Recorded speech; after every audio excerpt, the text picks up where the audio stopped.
Precisamente así arrancamos a debate. Saludo en esta mesa al politólogo Alejandro Cardiel, que está con nosotros, y también al analista y consultor político Fernando Worak. Con el gusto de saludarlos a ambos. Y bueno, les recuerdo que por acá arriba aparecerá un reloj que nos ayudará a que su opinión vaya entre 1 minuto y 1 minuto 30 para hacer más dinámica este intercambio. Por ello les pido que respeten el reloj. Me arranco contigo, Alejandro. Pues vamos empezando. Primero me gustaría, ¿cómo has visto que se ha dado estos casos, estos escándalos, por llamarlo de alguna manera, que señalan a ciertos perfiles específicos de la Cuarta Transformación, con lujos, con viajes, con ropa?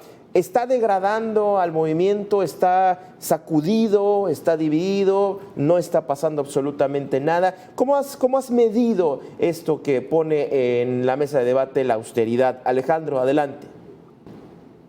Gabriel, Fernando, gracias por la invitación. Buenas tardes. No se ha documentado que alguno de los viajes fuera realizado con recursos públicos. Eso es lo principal. La austeridad se refiere a la austeridad del gobierno. Y si bien el mensaje es de que se debe de vivir a la justa medianía, se refiere precisamente a que no se deben de utilizar recursos públicos para ejercer este tipo de viajes, para comprarse este tipo de cosas. No hay evidencia, no hay comprobables de que se utilice, por ejemplo, un desvío de recursos para comprar ropa, para estar en un viaje en helicóptero, etcétera. Claro.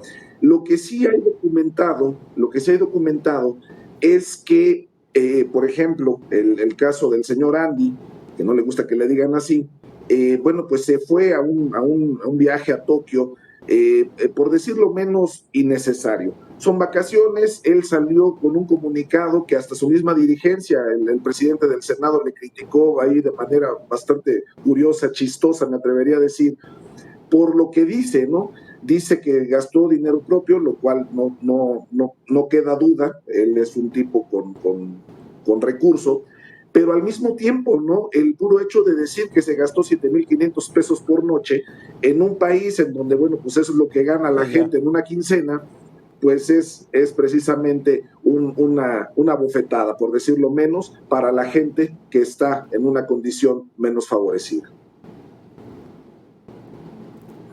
Así es. En esta primera ronda, Fernando, ¿cómo has sentido, qué pulso tienes tras estos señalamientos que han puesto en la mira algunos personajes importantes de la Cuarta Transformación que se les ha cuestionado? Fernando, adelante.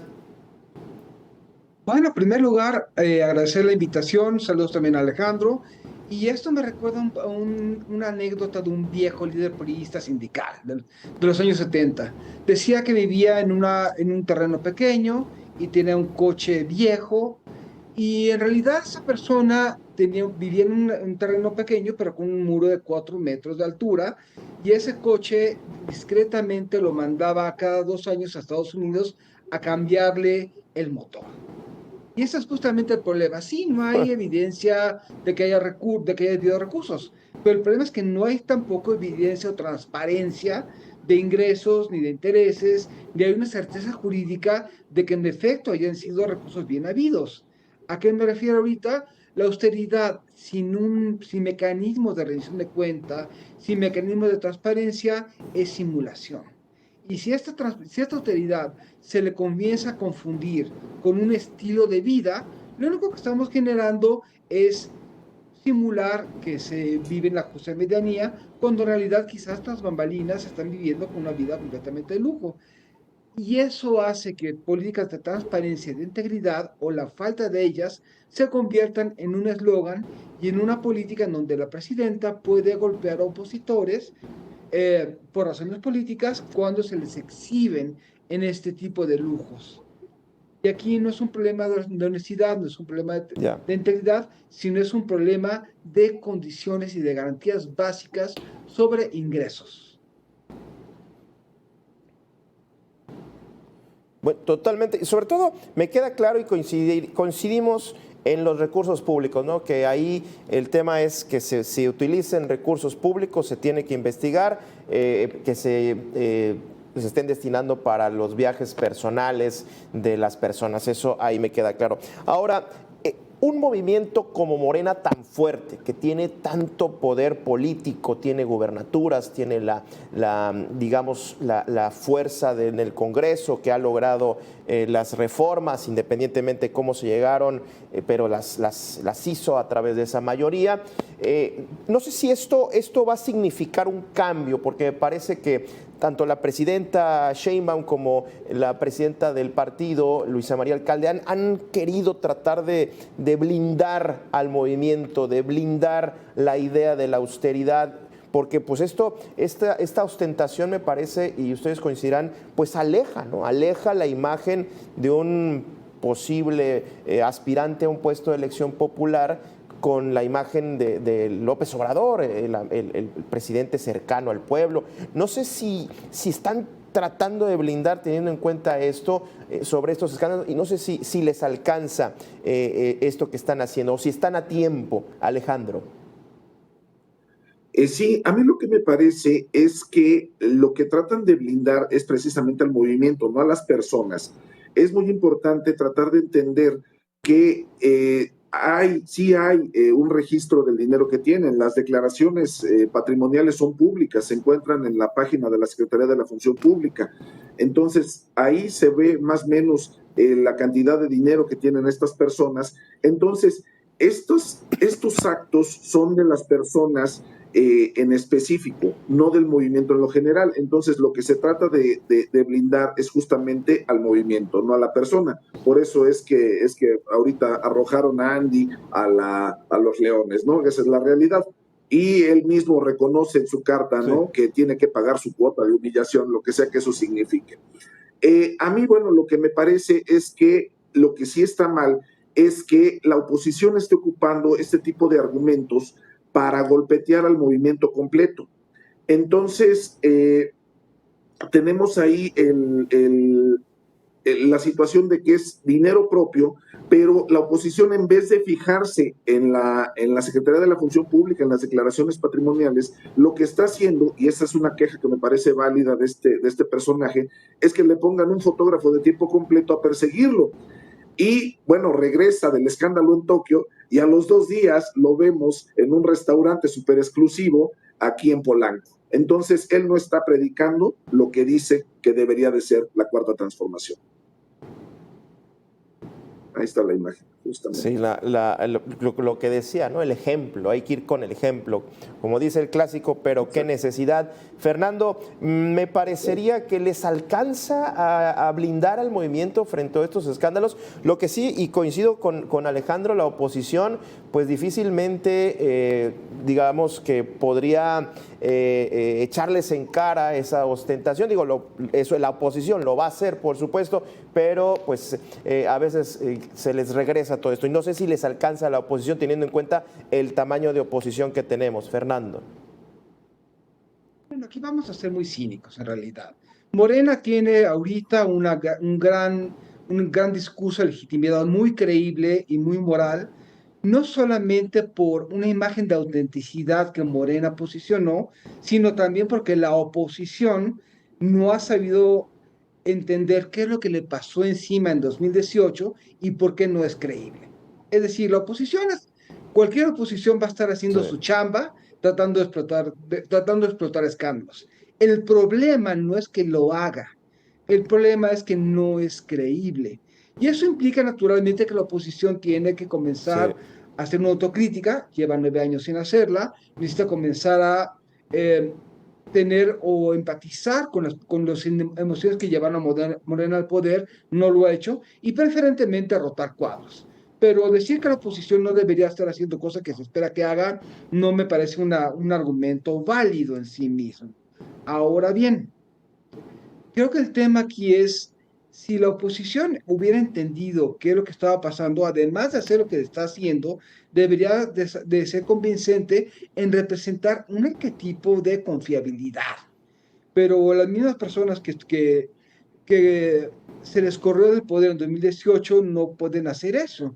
Ahora, si la oposición quiere seguir insistiendo que va a hacer lo mismo con las mismas personas, es su problema, pero decir que la oposición no hace escándalos es como decir pedirle al agua que no moje. Sí. Oigan, Sí, y es que también este tipo de escándalos también hablan también del tamaño de la oposición, la evidencian, ¿no? Sale el verdadero tamaño de la oposición, que justamente pues no convence. Ahora, déjenme para también tocar el tema de la austeridad de recursos públicos, porque también es un tema muy interesante, y déjenme ir cerrando. No sé si a Luisa María Alcalde le están haciendo caso. La presidenta parece que es un ejemplo importante de esa austeridad. Ella no le ha alcanzado, digamos, estos escándalos. Se ve que lo está llevando con el ejemplo, igual Luisa María, pero no sé si ese llamado que está haciendo la presidenta le estén haciendo caso, o no sé si sea eso, o de plano no hay liderazgo. No sé esta parte, ¿cómo lo observas tú, Alejandro? Tenemos a un movimiento en el gobierno que parece Montessori, ¿no? Como que cada quien hace lo que quiere, pero va más bien dirigido hacia un solo objetivo. Aunque pareciera de momento que no hay una dirigencia fuerte, Luisa María Alcalde parece que está haciendo un buen trabajo, al menos en lo electoral, que siempre para todos los partidos es lo más importante. En los mensajes yo tengo la impresión de que falla en comunicar. Debería de ser un poco más contundente, se debería de haber en algunos casos pues castigos, ¿no? Si no castigos legales propiamente dicho, sí castigos en el sentido de mandar al ostracismo, vamos a decirlo así, ¿no? A ciertos personajes.